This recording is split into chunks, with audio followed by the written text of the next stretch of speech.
সারা জীবন ওই পিয়ন পোস্টেই পড়ে থাকো। এই চেয়ারে বসার স্বপ্ন বাদ দিয়ে দাও। কিন্তু একটু ভেবে দেখতে হবে, হুট করে প্রস্তাব দিলে তো রাজি হওয়া যায় না। আচ্ছা যাই হোক, এত কথা বলে শুরু করো। আপনার বন্ধুতে আপনি অনেক বেশি মজা দিতে পারেন।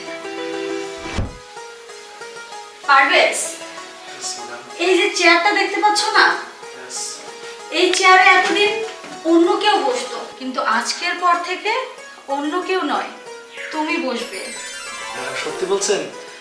আপনি আমার প্রমোশন দিয়ে দিবেন? আমি কখনো মিথ্যে বলতে পারি? যাই হোক, আজকে থেকে এই চেয়ারে তুমিই বসবে, তবে একটা ছোট্ট শর্ত আছে, সেটা যদি মেনে নিতে পারো তাহলে শুধু এই চেয়ার নয়, আরো অনেক কিছু বেড়ে যাবে, তোমার স্যালারিটাও বেড়ে যাবে। কি বলো, রাজি তো? কি বলছেন ম্যাডাম, রাজি হব না মানে? তাছাড়া আমার মতো যারা কর্মজীবী প্রত্যেকটা লোকেরই কিন্তু স্বপ্ন থাকে এরকম চেয়ারে বসা। প্রত্যেকটা লোকই কিন্তু চায় তার প্রমোশন হবে। খালি আপনি বলেন আমার কি করতে হবে। বলবো তো অবশ্যই, বলার জন্যই তো নিয়ে আসা, তাই না? শুধু আমার চোখের ভাষাটা একটু বুঝবে আর আমার দিকে একটু দেখবে। আপনি আসলে কি বলতে চাচ্ছেন বা কোন জিনিসের সাথে মিল করতেছেন আমি কিন্তু কিছুই বুঝতে পারতেছি না। আমি যেটা বলতে চাইছি সেটা তুমি নিশ্চয়ই একটু আন্দাজ করতে পারছো। আসলে তেমন কিছুই না, আমার সামান্য একটু চাওয়া আছে, ওইটা পূরণ করে দিলেই তোমার সবকিছু ফাইনাল। আশা করি বুঝতে পেরেছো। ম্যাডাম আমি আসলে বুঝতে পেরেছো, তুমি আসলে বুঝতে পেরেছো, কিন্তু একটু সংকোচ হচ্ছে।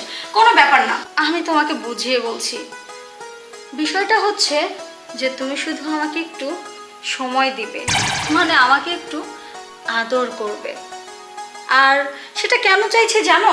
কারণ আমার হাজব্যান্ড, মানে তোমাদের স্যার, উনি তো আজকে কত বছর যাবত দেশের বাহিরে থাকে, কারণ সেটা তো আর আমি পাচ্ছি না।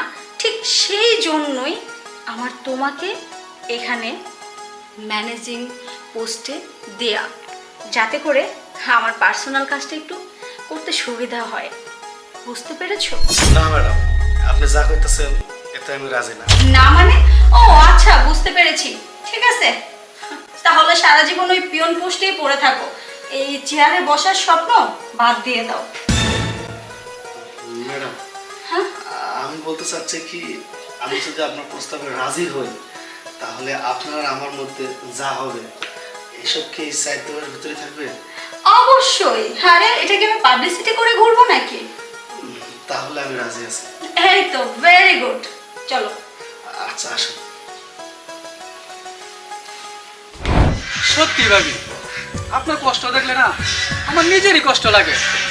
আর এই যে আপনার স্বামী আমার বন্ধু, কত বুঝাইলাম আমার অফিসের চাকরিটা নে, ভালো একটা অ্যামাউন্ট পাইবি, বুঝে না। আর তাছাড়া বুঝবই বা কেমনে? আর ওই যে কিস্তিওয়ালা আপনাদের বাড়িতে আসে কিস্তি নেওয়ার জন্য, আর কত মানুষ কত টাকা পা, বুঝাইতে পারেন না। যাক, আমি আবার আইছিলাম একটা কথা কোয়ার জন্য, কারণ আমার বন্ধু তো কষ্ট লাগে। ওই অফিসের একজন স্টাফ আমারে কইলো আপনার স্বামীর নাকি ওই অফিসের যে মহিলা পিএম আছে ওর সাথে নাকি ওর একটু অন্যরকম সম্পর্ক। প্রতিদিন রাত্রে বাসায় দেরি করে কেন আসে, নাইট ক্লাবে যা, দুজনে মজা করে। আমি বলতে চাইতেছিলাম না, তবুও বলছি কারণ আপনার উপর মায়া হয়। আর একটা কথা হচ্ছে, মানে আমার বন্ধুর সঙ্গে যখন আপনার বিয়ে হইলো, এ বাড়িতে আসলেন, তখন থেকে কিন্তু আপনার আমার ভালো লাগতো।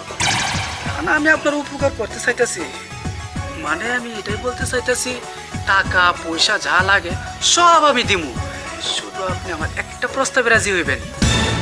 প্রস্তাবটা হয়েছে আমার সঙ্গে শুধু একটু বেড শেয়ার করবেন, সোনা গয়না টাকা পয়সা কোনো কিছুর অভাব হইব না। পাইবে দেখেন রমণীয় অফার। তাই নাকি? এই জন্য তো আমার স্বামীর আমার প্রতি কোনো মন নেই, ঘরে কোনো মনোযোগ নাই, রাত করে আসে বাসায়, কোনো সংসারে কোনো দায়িত্ব নাই, এই মেন কাহিনী, তাই না? বুঝছি। যাই হোক, আপনার কথাগুলো তো আমি শুনলাম, তো কথাগুলো শুনে তো আমার ভালোই লাগলো। সে যদি দুই নৌকায় পা দিতে পারে, আমি কেন পারবো না? কিন্তু একটু ভেবে দেখতে হবে, হুট করে প্রস্তাব দিলে তো রাজি হওয়া যায় না।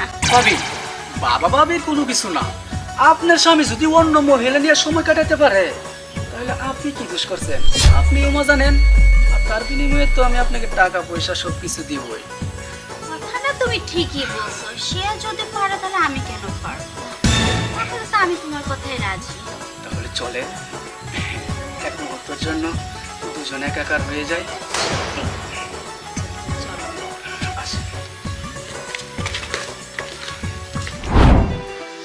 সত্যি আপনার বন্ধুতে আপনি অনেক বেশি মজা দিতে পারেন।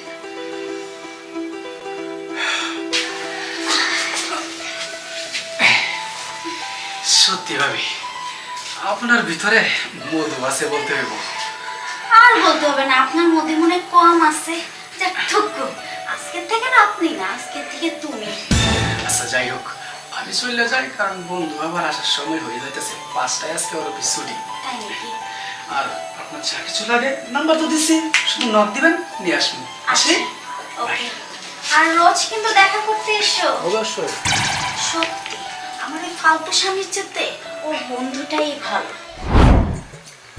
আরে তুমি আমার অফিসের পিয়ন হতে পারো, কিন্তু আমার চোখের দেখা কিন্তু খারাপ নয়।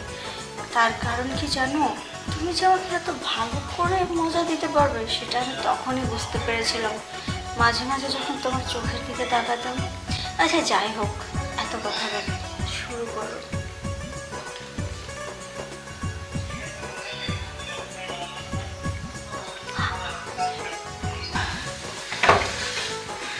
ম্যাডাম, আপনার কথা অনুযায়ী কিন্তু আমি কাজটা করে দিয়েছি। এখন আমার প্রমোশন। প্রমোশন হয়ে গেছে অলরেডি। সত্যি বলছেন? একদম। তাহলে আমি কবে থেকে জয়েন করব? কাল থেকেই জয়েন করবে। আচ্ছা ম্যাডাম, তাহলে আমি আসি। হ্যাঁ, শুধু আসলে তো হবে না, আজকের পর থেকে ওই ডিউটির পাশাপাশি রেগুলার আমার ডিউটিটাও করতে হবে। কি মনে থাকবে তো? থাকবে না মানে? আর তাছাড়া আমিও কিন্তু আপনাকে মনে মনে পছন্দ করতাম, কোনোদিন বলতে পারিনি। আর একটা জিনিস কি জানেন, কি? আজকে কিন্তু আপনার সাথে এই ধরনের কাজ করে আমার খুব ভালো লেগেছে। আচ্ছা তাই? আচ্ছা ঠিক আছে, এখন তাহলে এসো। আচ্ছা ঠিক আছে, আসসালাম। যাই হোক, আখিটা পটে গেছে।